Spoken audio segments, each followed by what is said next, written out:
अस्सलाम वालेकुम फ्रेंड्स, उम्मीद करती हूँ आप सब लोग खैरियत से होंगे। आज मैं आपके लिए लाई हूँ क्लास 9th का चैप्टर नंबर 12 का lecture number 12 effect of air pollutant on health के। अभी हम ओवरऑल एटमॉस्फेयर के बारे में पढ़ रहे हैं कि एटमॉस्फेयर के पूरी डिटेल हमने इस चैप्टर में पढ़ी है कि कौन कौन सी चीज़ें हमारी एटमॉस्फेयर में मौजूद हैं और कौन सी नई चीज़ें एटमॉस्फेयर में शामिल होती हैं, और फिर जो नई चीज़ें शामिल होती हैं वो एयर पॉल्यूटेंट बन जाते हैं और किस तरीके से वो हमारे माहौल के ऊपर असर करती हैं। ठीक है, और फिर उसके लिए हमने स्ट्रेटजीज़ भी पढ़ी थी कि उनसे बचने के लिए हम कौन कौन सी स्ट्रेटजीज़ यूज़ कर सकते हैं पर्सनली और मतलब बड़े लेवल पर। ठीक है, आज हम देखने जा रहे हैं कि एयर पॉल्यूटेंट का हेल्थ के ऊपर क्या इशू होता है। ठीक है, अब जब कोई भी बंदा घर से आपको बताए कि बाहर होता है तो उसको पॉल्यूटेड एयर का सामना करना पड़ता है। ठीक है, जब कोई बंदा घर से निकलता, हर एक, ज़रूरी नहीं कि उसमें कुछ स्पेसिफिक लोगों को ज़्यादा सामना होगा, नहीं, हर एक बंदा जब अपने घर से बाहर निकलता है तो उसको एक पॉल्यूटेड एयर का सामना करना पड़ता है। वो पॉल्यूटेड एयर कहाँ कहाँ से आ सकती है, ठीक है, यानी कि व्हीकल एग्जॉस्ट। आपको बताया कि जब आप घर से निकलते हैं तो आपने सड़कों पे चलती हुई गाड़ियों को देखा होगा कि गाड़ियाँ इवन के रात गए, शहरों में देखें तो रात गए तक गाड़ियाँ रोड्स के ऊपर चलती रहती हैं। आप कश्मीर में भी देखें तो सेम यही कुछ है। तो अब उनकी बैक साइड से मुसलसल जो है वो धुआं निकल रहा होता है। वो मुसलसल धुआं कहाँ पे जा रहा है? फ़िज़ा में। तो यानी कि हर बंदे को व्हीकल एग्जॉस्ट से निकलने वाला जो धुआं है यानी कि उसका सामना करना पड़ता है। उसके अलावा स्मोक से सामना करना पड़ता है। स्मोक अपने घरों में भी अगर हम आग जला रहे हैं उससे भी स्मोक निकल के फ़िज़ा में जाता है, फैक्ट्रीज से जाता है, ठीक है, डिफरेंट जगहों पे। ठीक है, उसके अलावा जब आपको पता है कि बहुत अरसा जब बारिशें रुक जाती हैं तो जब आपको पता है, आपने ये चीज़ खुद नोट की होगी कि जब रोड्स के ऊपर गाड़ियाँ चलती हैं तो वो इंतहाई डस्ट वहाँ पे होती है। ठीक है, इवन कि आप अपने घर में भी झाड़ू देते हैं तो आपने देखा होगा कि बहुत ज़्यादा डस्ट पार्टिकल जो होते हैं वो फ़ज़ा में जा रहे होते हैं। आपको डेली बेसिस पे इन चीज़ों से भी वास्ता पड़ता है।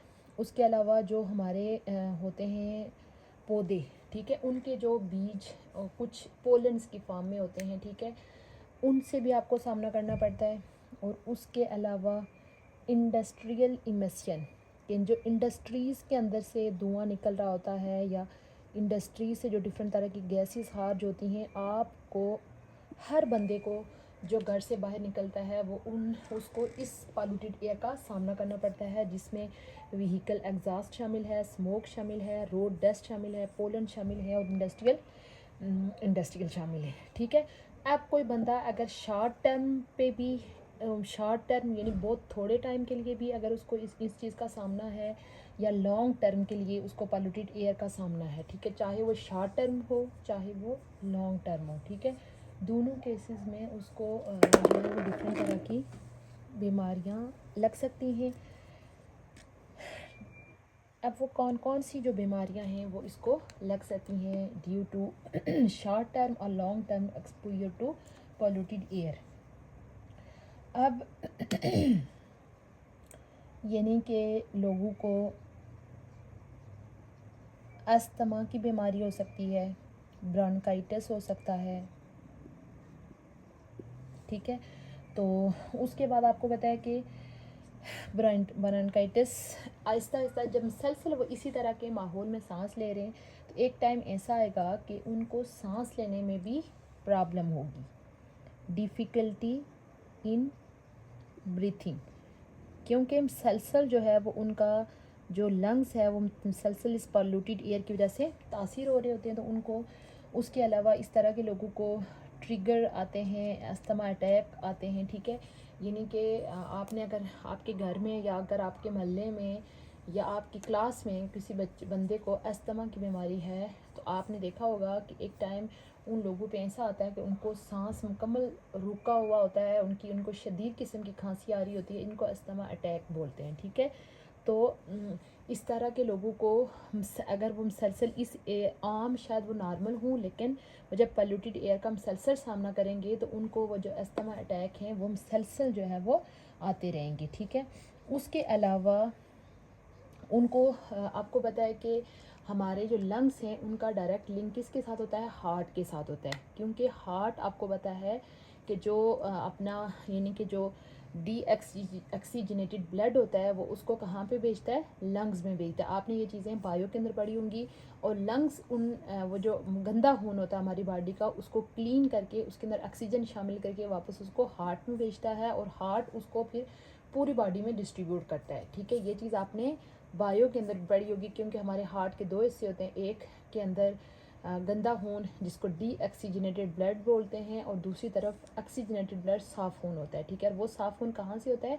लंग्स के साथ। अब लंग्स का हार्ट के साथ बिल्कुल आप समझ लें कि डायरेक्ट लिंक होता है। जब हमारे लंग्स प्रॉपर वर्क नहीं करेंगे तो उससे फिर हमें डिफरेंट तरह की हार्ट डिजीज़ भी हो सकती हैं। ठीक है, क्योंकि लंग्स का डायरेक्ट लिंक है किसके साथ? हमारे हार्ट के साथ। उसके अलावा हार्ट स्ट्रोक्स हो सकते हैं, उसके अलावा लंग कैंसर हो सकता है, और उसके बाद हमारा जो इम्यून सिस्टम है वो वीक हो सकता है, वीकनिंग ऑफ इम्यून सिस्टम हमारी बॉडी का वो पार्ट होता है जो कि हमें बीमारियों से बचाता है और हमारी बीमारियों को ओवरऑल कंट्रोल कर रहा होता है। ठीक है, इसके साथ साथ हमारी बॉडी का जो नर्वस सिस्टम जो कि हमारी पूरी बॉडी को कंट्रोल कर रहा है, उसके अंदर एक कोऑर्डिनेशन बना रहा है, वो भी क्या हो सकता है? वीक हो सकता है। क्योंकि जब हमारा हार्ट प्रॉपरली वर्क नहीं करेगा, लंग्स प्रॉपरली वर्क नहीं करेंगे, तो हमारे जो ब्रेन है, नर्वस सिस्टम है, उसको प्रॉपर ऑक्सीजन प्रोवाइड नहीं होगी, तो इस तरीके से वो प्रॉपर काम नहीं करता जाएगा, वीक होता जाएगा, और एक टाइम ऐसा आएगा कि इतना वीक होके फिर इंसान की डेथ वाक़या हो सकती है। और या बाज़ औक़ात ये होता है कि एक बंदा बिल्कुल ज़हनी तौर पर वो उसका जहन काम ही नहीं करता है। ठीक है, अच्छा, अब हम वो देखेंगे कि वो कौन से लोग होते हैं जो कि ज़्यादा रिस्क पे होते हैं एयर पोल्यूशन के, ठीक है, से इफ़ेक्ट होने के, एट रिस्क सिचुएशन। ठीक है, यानी कि ये एयर पोल्यूशन जो है वो किन लोगों को ज़्यादा मुतासिर कर रही होती है। देखें, कल मैंने आपको हमने जो लेक्चर देखा था, इसका लास्ट लेक्चर था लेक्चर नंबर 11, जिसमें हमने एयर क्वालिटी इंडेक्स देखा था। एयर क्वालिटी इंडेक्स में देखा था कि उसमें ये चीज़ मेंशन होती है कि कौन से लोगों के लिए ये एयर ज़्यादा नुकसानदायक है। ठीक है, आप समझें कि उसी तरह की चीज़ अभी हम पढ़ने जा रहे हैं। ठीक है, अच्छा, पहली चीज़ ये है कि एयर पोल्यूशन जो है वो किन लोगों को बहुत ज़्यादा मुतासिर करेगी? जिनको लंग डिजीज़ हैं। ठीक है, पहले से उनकी बॉडी में कोई फेफड़ों की डिज़ीज़ प्रेजेंट है। ठीक है, फेफड़ों की डिज़ीज़ कौन कौन सी होती हैं? जो ऑलरेडी मैं ऊपर मेंशन कर चुकी हूँ, जिसमें अस्थमा हो गया, दमे की जो बीमारी होती है, ब्रोंकाइटिस, उसके बाद पल्मोनरी डिज़ीज़, यानी कि ये सारी फेफड़े की लंग्स की डिज़ीज़ हैं। ठीक है, तो आपने इनके बारे में बायो के अंदर पढ़ा होगा, क्योंकि एक दफ़ा मैं बायो की डिफरेंट उसमें स्कूल्स में मैंने बायो की क्लासेस भी ली हुई, तो वहाँ पे मुझे पता है कि ये सारी डिज़ीज़ वहाँ पे मेंशन है। ठीक है, यानी कौन से लोगों ज़्यादा रिस्क पे होंगे? जिनको ऑलरेडी लंग की कोई डिज़ीज़ है। ठीक है, अच्छा, उसके बाद दूसरे कौन से लोग जो है वो इस एयर से ज़्यादा मुतासिर होंगे?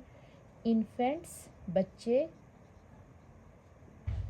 एंड यंग चिल्ड्रन, बिल्कुल छोटे बच्चे जो कि दूध पी रहे होते वो, और उसके बाद यंग चिल्ड्रन, यानी कि 1 साल से ज़्यादा वाले जो बच्चे हैं, 2-3 साल, 4-5 साल वाले। ठीक है, यंग चिल्ड्रन जो है वो इससे बहुत ज़्यादा मुतासिर होंगे। उसके बाद पीपल ओवर 65 ईयर एज, यानी कि जिनकी एज 65 से अबव हो जाती है वो भी बहुत ज़्यादा मुतासिर होते हैं। उसके बाद कार्डियोवैस्कुलर डिजीज़ वाले, वैस्कुलर डिजीज़ यानी वो लोग जिनको दिल की बीमारियां हो सकती हैं। ठीक है, वो भी बहुत ज़्यादा मुतासिर होते हैं। फोर्थ पे स्मोकर्स, जो कि सिगरेट पी रहे होते हैं या किसी भी तरह का वो नशा कर रहे होते हैं। ठीक है, वो बहुत ज़्यादा इससे मुतासिर हो रहे होते हैं, क्योंकि वो ऑलरेडी आप समझ लें कि धुआं अपनी बॉडी के अंदर लेके जा रहे होते हैं और मुसलसल वो इस तरह की एयर में रहेंगे तो उनके लंग्स बहुत ज़्यादा तासिर होते हैं। या वो लोग जो कि स्मोकी एरिया में रहते हैं, people live in smoky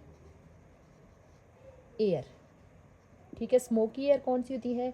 suppose कि जो लोग शहरों में रहते हैं वो ज़्यादा रिस्क पे होते हैं बनिस्बत वो लोग जो गांव में रहते हैं। ठीक है, गांव की जो इन्वायरमेंट है कुछ हद तक कदरे आप समझ लें कि क्लीन होता है बनिस्बत शहरों के। तो जो शहरों में इवन के जो फैक्ट्रीज़ के करीब रहते हैं वो ज़्यादा रिस्क भी होते हैं इससे मुतासिर होने की। अच्छा,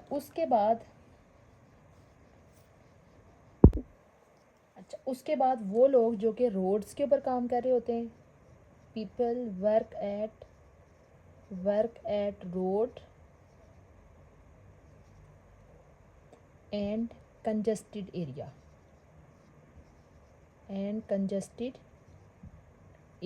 ठीक है, रोड्स के ऊपर आपने देखा होगा कि जो रोड के ऊपर मुसलसल जो रोड्स की दीवारें बनाना, सोलिंग करना और फिर जब वो लुक डालने का काम होता है तो उसमें वो काम कर रहे होते हैं। तो आपने देखा होगा कि रोड्स के ऊपर जब उसके ऊपर हाका डाला जाता है तो उसके बाद जब रोड्स के लुक डालने का जो प्रोसेस होता है तो उसमें आपने देखा होगा कि पहले उन लोगों के पास छोटे छोटे ब्रश होते हैं, बेशक उन्होंने मास्क लगाए होते हैं लेकिन ब्रश से वो रोड के ऊपर जितना भी यानी जो एक्स्ट्रा मटेरियल होता है उसको क्लीन करके फिर वहाँ पे लुक डाली जाती है। तो आपने देखा होगा कि वो जब वो क्लीनिंग कर रहे होते हैं तो वहाँ पे बहुत ज़्यादा डस्ट उड़ रही होती है। ठीक है, तो वो डस्ट फिर उनके मुंह में जा रही होती है। तो आप समझ लें कि वो लोग जो रोड्स के ऊपर काम कर रहे होते हैं वो भी रिस्क पे होते हैं। ठीक है, उसके अलावा जो तंग एरियाज़ के अंदर काम करने वाले लोग। ठीक है, ये था हमारा आज का लेक्चर जिसमें हमने एयर पोल्यूशन का हेल्थ के ऊपर इफ़ेक्ट देखा, जिसमें हमने देखा कि एक पॉल्यूटेड एयर में किन किन चीज़ों का सामना करना पड़ता है हर इंसान को और फिर उससे किस तरह की चीज़ें हो सकती हैं। ठीक है, कौन कौन सी प्रॉब्लम्स हेल्थ प्रॉब्लम्स हो सकती हैं इंसानों में और फिर हमने देखा कि वो कौन से लोग हैं जो ज़्यादा रिस्क पे होते हैं। ठीक है, इसके अंदर हमने डिफरेंट कंडीशंस देखी। ये था हमारा चैप्टर नंबर 12 का last lecture, second last lecture. इसके बाद जो लास्ट लेक्चर होगा वो इसके एक्सरसाइज को हम सॉल्व करेंगे। उम्मीद करती हूँ आपने इस पूरे चैप्टर के लेक्चर्स को देखा होगा और अंडरस्टैंड भी किया होगा। अगर आपको अभी भी किसी चीज़ में कोई कन्फ्यूजन है तो आप कमेंट बॉक्स में मेंशन कर सकते हैं, आई विल एक्सप्लेन अगेन। उम्मीद करती हूँ आपको आज का लेक्चर अच्छा लगा होगा। अगर चैनल पे पहली दफ़ा आए हैं तो प्लीज़ चैनल को सब्सक्राइब कर लीजिए और अपने दोस्तों के साथ भी शेयर कीजिए। इंशाल्लाह बहुत जल्द मैं मज़ीद लेक्चर के साथ हाजिर होंगी, तब तक के लिए अल्लाह हाफिज़।